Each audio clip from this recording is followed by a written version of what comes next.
పంటకు సంబంధించి యాసంగి రైతు బంధుకు సంబంధించి 45 రోజుల్లో మొత్తం రైతు బంధు వేస్తా అన్నాడు. మార్చి 22 నాడు చెప్పిండు. 45 రోజుల్లోనే కంప్లీట్ చేస్తా అన్నాడు. 100 రోజులు అయిపోయింది. మరి 2 ఎకరాలకు వేసిండు, చేతులు దులుపుకున్నాడు, అయిపోయింది, పారిపోయింది, మళ్ళీ పత్తలేడు. మళ్ళీ నిన్న చెప్తా ఉన్నాడు 9,000 కోట్లు. నాకైనా ఇంకొక అనుమానం వచ్చింది. నిన్న కొంతమంది మిత్రులతో మాట్లాడినా, మరి రాష్ట్రం దివాలా అంటాడు, బనీన్లకు పొక్కలు ఉన్నాయి అంటాడు, మొత్తం ఆగమాగం అయిపోయింది అంటాడు, ఊపర్ షేర్వానీ అందరు పరేషాని అంటాడు. మరి రాహుల్ గాంధీకి మాత్రం 1000 కోట్లు ఇస్తా అంటాడు. నాకు అది అర్థం కాదు.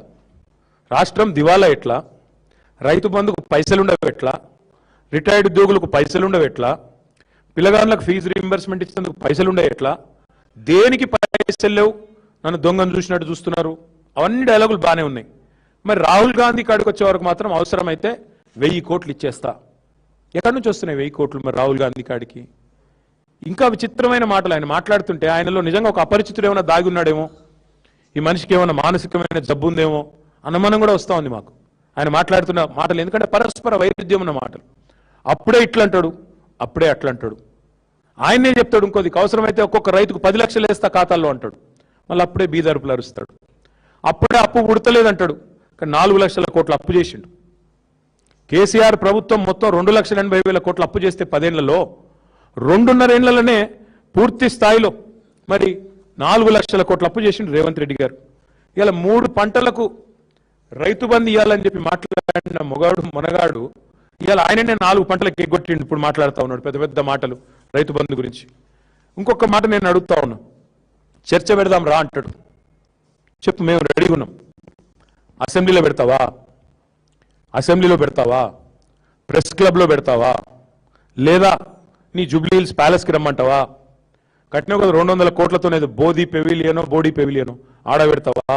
ఏడ పెడతావో చెప్పు, వస్తాం. చెప్పు. విచిత్రమైన మనిషిన.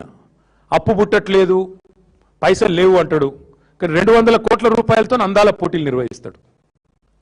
200 కోట్లతో పిల్లలతో ఆయనకి ఇష్టమైన ఫుట్బాల్ ఆటలు ఆడేసుకుంటున్నాడు. మెస్సీనో పిలిచి 5 కోట్ల రూపాయలతో ఆయన ఫుట్బాల్ ఆడుకోవడానికి గ్రౌండ్ కట్టుకున్నాడు. అట్లాగే ఆయనకి ప్రగతి భవన్ అంటే అంత అద్భుతమైన కార్యాలయం కట్టిస్తే దాన్ని వదిలేసి ఇవాళ మరి చాలా విచిత్రం, చాలా విచిత్రమైన పరిస్థితి. ఆయన అంటాడు ప్రగతి భవన్ వదిలేసి అక్కడ 200 కోట్లు పెట్టి ఇంకో క్యాంప్ కార్యాలయం కట్టిండు 200 కోట్లతో. దాని కాంపౌండ్ నిర్మాణానికే 19 కోట్లట.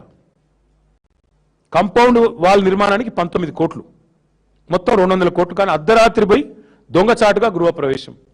తప్పు చేయకపోతే బాధాప్త చేయొచ్చు కదా. అర్ధరాత్రి గృహప్రవేశాలు ఎందుకు మీరు మీ శ్రీమతి?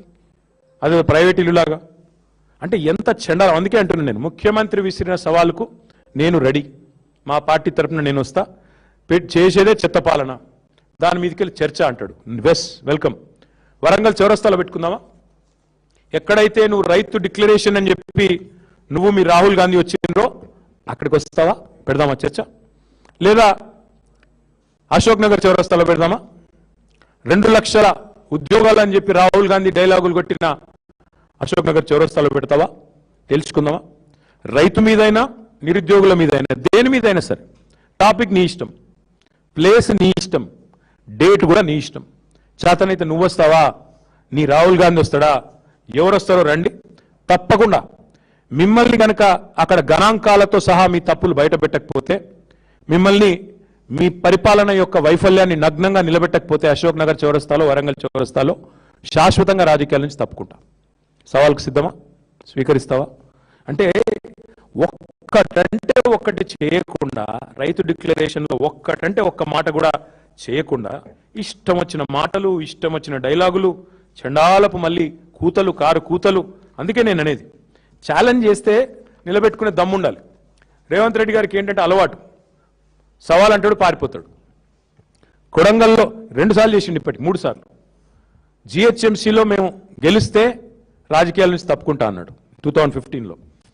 మేము గెలిచినాం, 99 కొట్టినాం, పారిపోయినాడు. కొడంగల్లో నేను ఓడిపోతే రాజకీయ సన్యాసం చేస్తా అన్నాడు 2018లో. ఓడిపోయాడు, ఇంట్లో కూర్చున్నాడు. 3 నెలల్లోనే సిగ్గుదప్పి మళ్ళీ పార్లమెంట్లో నిలబడ్డాడు. మళ్ళీ ఈ మధ్యనే ఒకసారి అన్నాడు, రైతులు రాజు చేసుకుంది ఎవరో తెలుసుకుందాం రా, దమ్ముంటే రా నువ్వు ప్రెస్ క్లబ్కి అన్నాడు.